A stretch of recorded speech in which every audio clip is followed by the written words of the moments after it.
and the co-chair of the Defense Modernization Caucus, along with Senator Kramer, I'm focused on maintaining our competitive edge over our adversaries.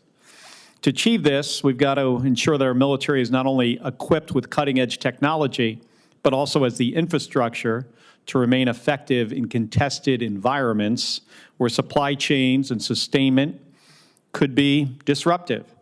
I don't know if the three of you saw an order from OMB, from the White House, last night or yesterday, an expansive order with repercussions across the country.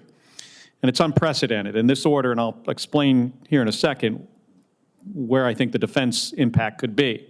But this is cutting, pausing Medicaid health plans, Pell Grants, Meals for Kids, nutrition programs for pregnant mothers, programs to help homeless veterans.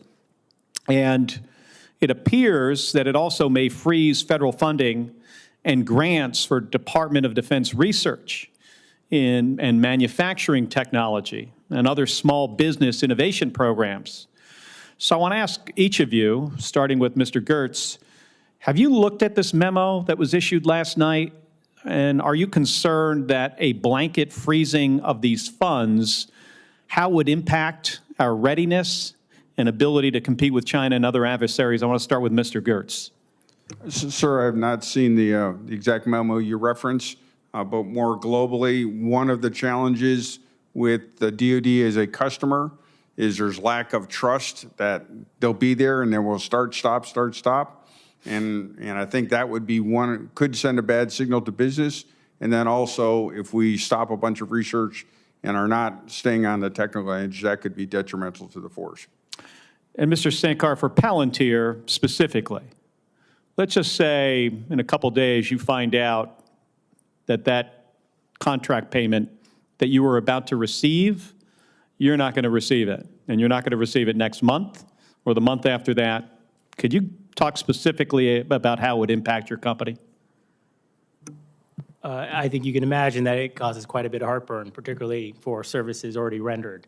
But it's a difficult environment. And where are your employees? All over. All over. How many? 4,000 total. If you didn't get paid by the federal government for the next 3 months, how many of them do you think you'd have to lay off? I would rather not think about it. You'd rather not think about it. Okay, Mr. Diller, for Divergent, what would be the impacts if your federal dollars contract payments were to stop?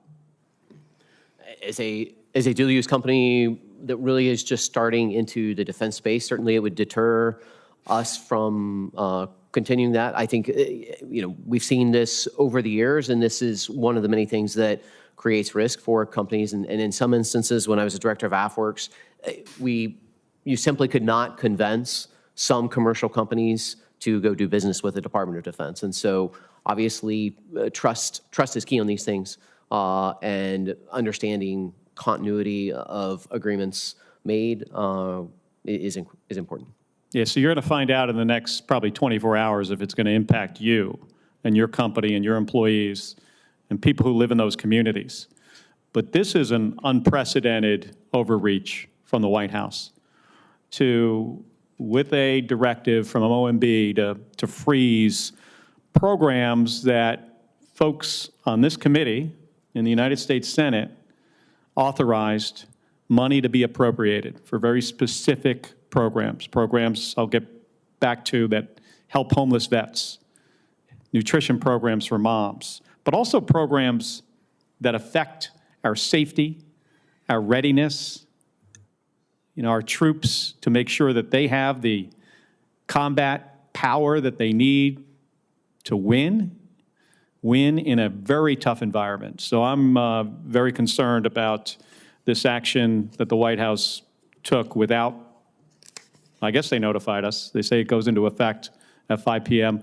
I suggest when you get back to your companies that you take a close look and see what the impact is going to be to you and your employees and our readiness. Thank you, Mr. Chairman.